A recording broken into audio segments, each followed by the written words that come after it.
हरि गुरु संतनी जय, गुरु निरंत महाराजनी जय, पूज्य कांजीराम बापूनी जय। हे जी नाम विना कोई नहीं तरे,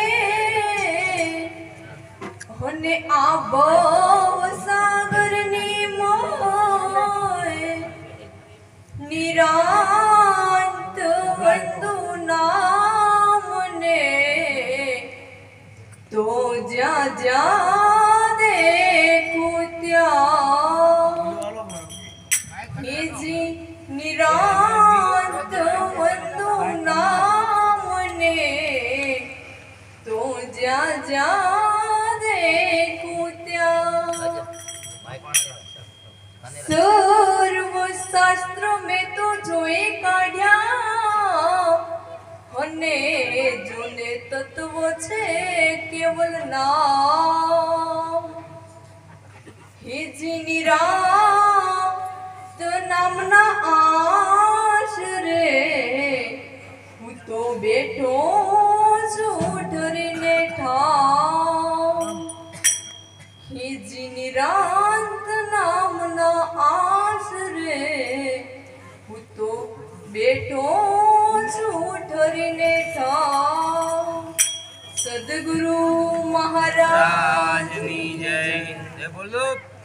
આજે ગામ ધનાવાડા પવિત્ર અને પુણ્યશાળી ભૂમિ પર એવા ડાયા બાપા તથા એમના ઘરનો સહપરિવાર મળીને એવા અમારા સદગુરુ મહારાજ પરમ પૂજ્ય સંત શિરોમણી બ્રહ્મ જ્ઞાની બ્રહ્મ શ્રોતર્ય બ્રહ્મનિષ્ઠ એવા અમારા સદગુરુ મહારાજ કાંજીરામ બાપુ તથા એવા અમારા ગુરુ માતા વિજયાબા મહારાજ તથા નામી અનામી સંતોના મહંતોના દર્શન કરાવ્યા તે બદલ કોટી કોટી વાર વંદન કરું છું।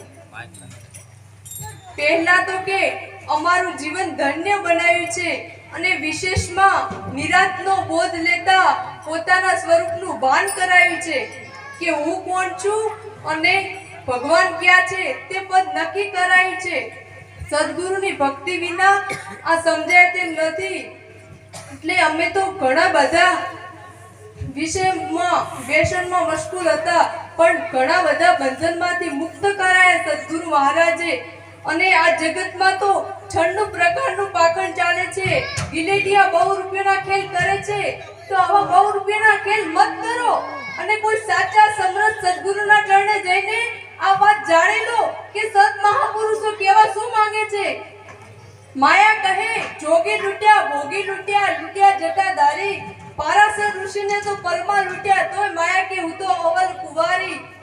એટલે સંત મહાપુરુષો કહે છે કે લાખોને માનવ શરીર મળ્યું છે, પણ માનવતા ના હોય તો માનવ શરીર શું કામનું। એટલે સંત મહાપુરુષો કહે છે કે લાખો આ જગતમાં ધનવાન છે, પણ શું કામનું ધન કે જેનો સદુપયોગ ન થાય।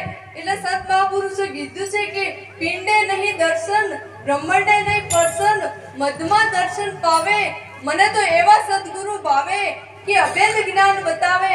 વરણ વેશ છોડો અને દેહ દ્રષ્ટિમાંથી મુક્ત થાઓ, ત્યારે પ્રગટ પરમાત્માના દર્શન થશે। અને પાછો પરમાત્મા કોઈ વ્યક્તિ નથી, જો પરમાત્મા વ્યક્તિ હોય તો આપણે માનવી છીએ તો કોઈ પ્રસંગમાં કે એક જગ્યાએ મળીએ છીએ। પરમાત્મા તો વ્યક્તિ પણ નથી, પરમાત્માને તો આકાર પણ નથી, પરમાત્મા તો નિરંજન નિરાકાર છે, તો આપણે કોને બારે ગોતીએ છીએ, ભગવાનને કે પછી પથ્થરને।